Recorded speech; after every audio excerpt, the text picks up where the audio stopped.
सावरकर माने तेज, सावरकर माने त्याग, सावरकर माने तप, सावरकर माने तत्व, सावरकर माने तर्क, सावरकर माने तारुण्य, सावरकर माने तीर, सावरकर माने तलवार, सावरकर माने तिलमिलाहट। सागरा प्राण तड़मड़ला, तलमड़ाती हुई आत्मा।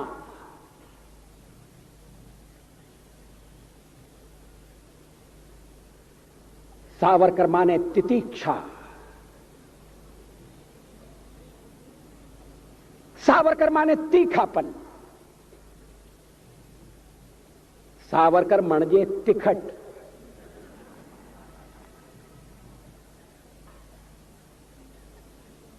कैसा बहुरंगी व्यक्तित्व।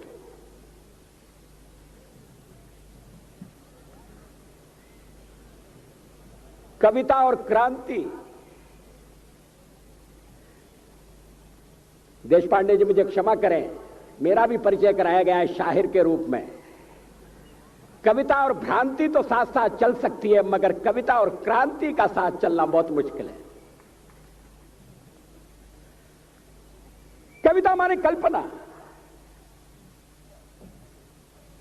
शब्दों के संसार का सृजन, ऊंची उड़ान।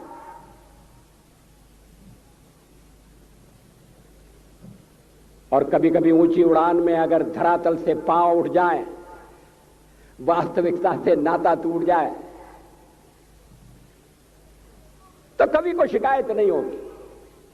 उसके आलोचक भी इस बात के लिए उसकी टीका नहीं करेंगे। मगर सावरकर जी का कवि ऊंची से ऊंची उड़ान भरता था। सावरकर में ऊंचाई भी थी और गहराई भी थी, मगर उन्होंने यथार्थ की धरती से कभी नाता नहीं तोड़ा।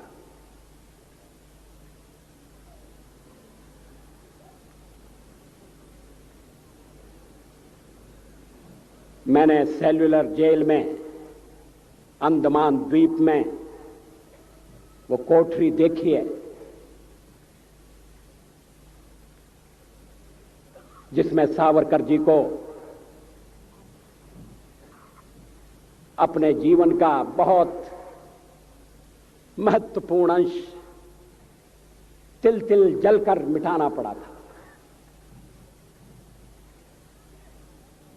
सावरकर जी की अतिरिक्त सुरक्षा का प्रबंध था। कमरे के बाहर कोठरी, काल कोठरी के बाहर एक कोठरी, और कैदियों से तो दालान में जाकर मिला जा सकता था।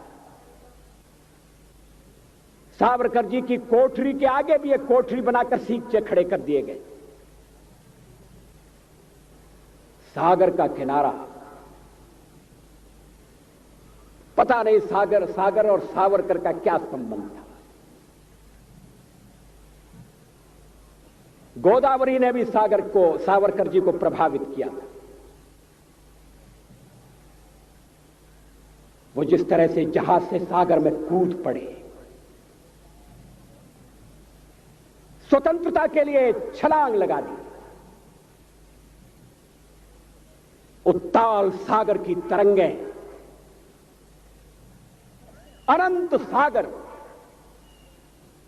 अपार जलराशि, कहां किनारा है, कौन सा ठिकाना मिलेगा, इसका भरोसा नहीं। मगर अंतःकरण में एक संकल्प, मैं पराधीनता स्वीकार नहीं करूंगा। ऐसा संकल्प, ऐसा पराक्रम, ऐसा पौरुष, सागर से दो दो हाथ करने का फैसला।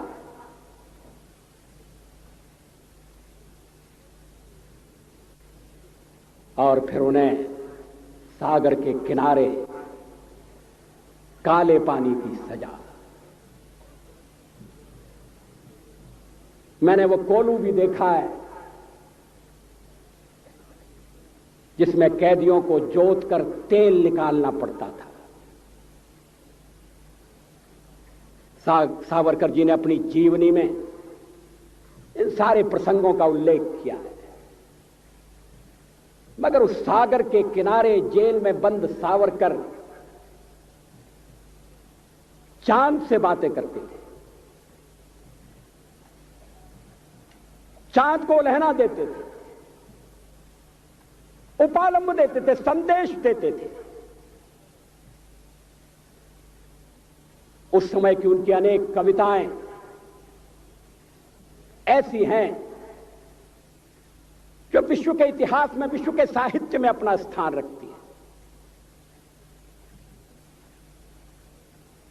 उन कविताओं में उद्वेग भी है, आवेग भी है, संवेग भी है। वो शब्दों के शिल्पी थे, मगर भावनाएं उदात्त। लक्ष्य को उन्होंने कभी आंखों से तिरोहित नहीं होने दिया।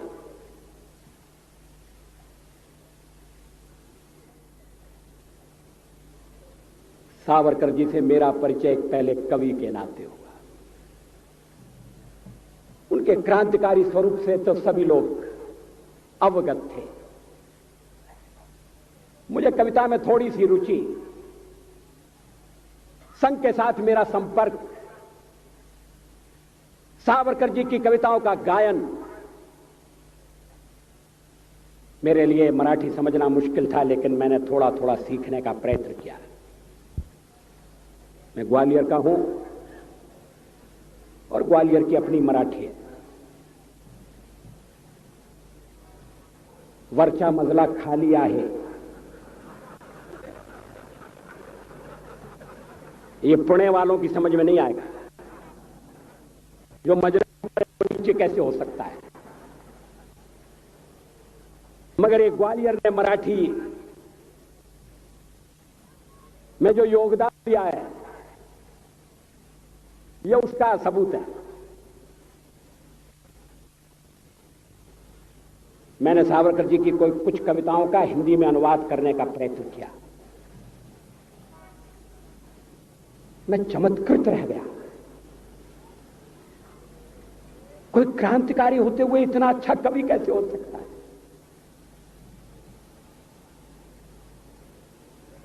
कोई कल्पना के आकाश में उड़ते हुए क्रांति की आग को कैसे धधका सकता है, सुलगा सकता है?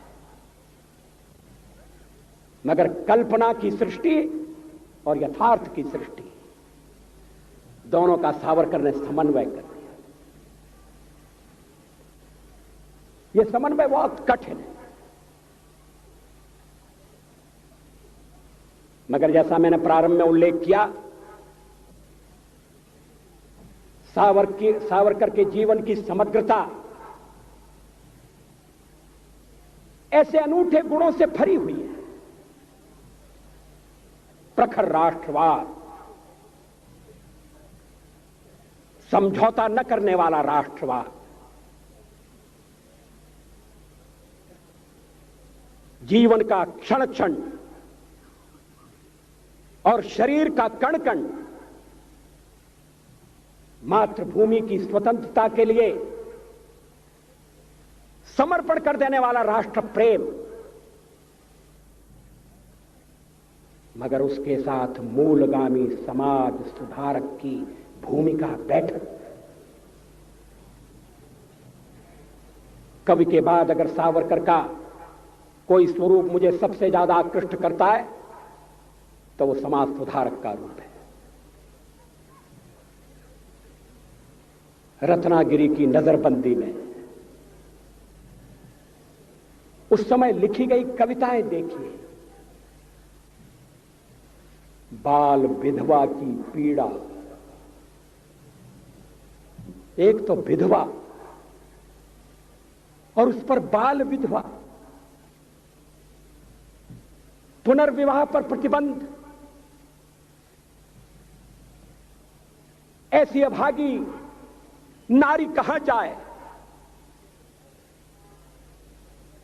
सावरकर बड़े बड़े प्रश्नों में उलझे थे। उस समय स्वतंत्रता से बढ़कर और कौन सा प्रश्न हो सकता था। मगर सावरकर दृष्टा भी थे, समाज के शिल्पकार भी थे, विकृतियों से लड़ने वाले योद्धा भी थे, कुरीतियों का निर्मूलन करने के लिए कटिबद्ध समाज सुधारक भी थे। आज अगर सावरकर जीवित होते तो सावरकर की धीर गंभीर वाणी में शाहबानों की व्यथा प्रकट होती, मुखरित होती। 70 साल की नारी, पति द्वारा परित्यक्ता, बच्चों की मां, कहां जाए, किसका दरवाजा खटखटाए। और अगर सावरकर जी शाहबानों के लिए बोलते तो कोई उन पर आक्षेप नहीं ले सकता था, क्योंकि उनके लिए नारी नारी में अंतर नहीं था, उनके लिए संप्रदाय संप्रदाय में भेद नहीं था। उनके अंतःकरण की पीड़ा, वेदना का पारावार, कुरीतियों से लड़ने की उनकी मनोस्थिति, ये किसी एक वर्ग या एक संप्रदाय तक सीमित नहीं थी। इस अभागे देश में आज भी अस्पृश्यों के लिए मंदिरों के दरवाजे बंद हैं, कुछ मंदिरों के दरवाजे बंद हैं। गांधी जी ने तो हरिजनोद्धार की बात बाद में कही, सावरकर जी ने पहले कही। मेरे लिए दरवाजे खोल दो, एक उनकी प्रसिद्ध कविता है मराठी की।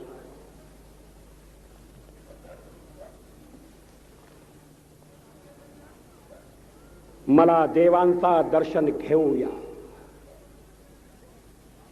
मुझे देव का दर्शन लेने, मेरे लिए मंदिर के कपाट बंद मत करो, भगवान और भक्त के बीच में कोई खड़ा न रहे। कितनी वेदना है, कितनी व्यथा है, मुझे भगवान के दर्शन लेने दो। कुरीतियों में पड़कर हम भगवान और भक्त के बीच में भी खड़े हो गए। सावरकर के सामने एक ऐसे समाज का स्वरूप था जो अतीत की रूढ़ियों से बद्ध नहीं होगा। पतित पावन के दरबार में कौन किसको रोकेगा। उस समय भी लोग रोके जाते थे, आज भी रोके जा रहे हैं, कहीं कहीं रोके जा रहे हैं। अभी राष्ट्रपति एक मंदिर में जाना चाहते थे, उन्होंने पूछा क्या मंदिर सबके लिए खुला है? पुजारियों ने कहा नहीं, मंदिर सबके लिए खुला नहीं है। मुझे खुशी है राष्ट्रपति ने उस मंदिर में प्रवेश नहीं किया। इस मंदिर के द्वार सबके लिए खुले नहीं। उस द्वार के बाहर कल्पना करिए, कोई खड़ा होकर कह रहा है। हम दूसरों को दोष देते हैं, उन्होंने हमारे समाज के कुछ लोगों को बरगलाने की चेष्टा की है,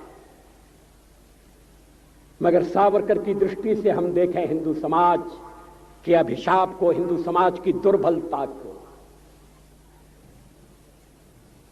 हम अगर पराधीन हुए, हम आज अगर अपने घर में सम्मान के साथ जीवित नहीं है, तो इसके लिए परकी इतने दोषी नहीं है। दोष हमारा अपना है। हमने समाज को बांट दिया। कभी वर्ण व्यवस्था का उपयोग रहा होगा तो रहा होगा, लेकिन उसके कारण जब दीवारें खड़ी होने लगी, व्यक्ति व्यक्ति को छोटा समझा जाने लगा, कोई बड़ा बन गया, कोई छोटा बन गया, समाज की एकता खंडित हो गई। विदेशियों ने उसका लाभ उठाया। हम कभी विदेशियों से नहीं हारे। हमने तो अपनी तलवार से अपने देश को जीतकर दूसरों के सुपुर्द कर दिया। इतिहास साक्षी है, प्लासी की लड़ाई में जितने लोग मैदान में लड़ रहे थे उससे ज्यादा लोग मैदान के बाहर खड़े होकर तमाशा देख रहे थे, लड़ाई का परिणाम सुनने की प्रतीक्षा कर रहे थे। देश के भाग्य का निर्णय होने जा रहा था, मगर उस निर्णय में सारा देश शामिल नहीं था। विदेश मंत्री के नाते मैं अफगानिस्तान गया था। आपको सुनकर ताज्जुब होगा, अफगानिस्तान के अपने मेजबानों से मैंने कहा मैं गजनी जाना चाहता हूं, गजनी। पहले वो मेरी बात उनकी समझ में नहीं आई, कहने लगे गजनी तो कोई टूरिस्ट स्पॉट नहीं है, गजनी में कोई 5 स्टार होटल नहीं है, गजनी में आप जाकर क्या करेंगे, गजनी में आप जाकर क्या देखेंगे। मैं उन्हें पूरी बात नहीं बता सकता था। मेरे हृदय में कहीं गजनी कांटे की तरह से चुभ रहा है। जब से मैंने गजनी से आए एक लुटेरे की कथा पढ़ी है और किशोरावस्था में पढ़ी है, मैं देखना चाहता था वो गजनी कैसा है। आपको सुनकर ताज्जुब होगा, महमूद गजनी का अफगानिस्तान के इतिहास में कोई स्थान नहीं है।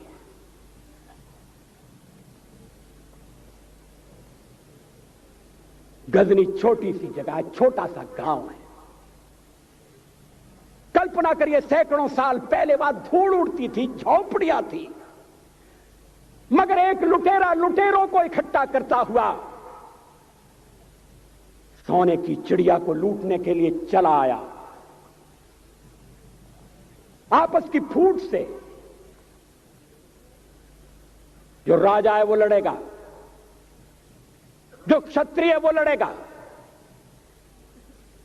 हमने समाज के बहुत बड़े वर्ग को लड़ने के अधिकार से वंचित कर दिया। हमने उन्हें हथियार नहीं उठाने दिए। मार्शल नॉन मार्शल के आधार पर हमने समाज को बांट दिया। वो लुटेरा सोमनाथ के मंदिर तक चला गया। पुजारी देखते रहे। मंदिर की पूजा भक्तों को करना पड़ती है। मंदिर तो एक प्रेरणा का केंद्र है। मैं देशपांडे जी की तरह से नास्तिक नहीं हूं, मगर उनकी नास्तिकता में भी जो आस्तिकता है मैं उसका आदर करता हूं, उसका सम्मान करता हूं। वो जिस आत्मविश्वास से नास्तिक होने की बात कहते हैं, तो मैं उनसे कहना चाहता हूं वो सचमुच में नास्तिक नहीं है। जिसकी आस्तिकता है, जिसका विश्वास है, वो नास्तिक कैसे हो सकता है? विश्वास किसमें है ये बड़ी बात नहीं है, विश्वास है या नहीं।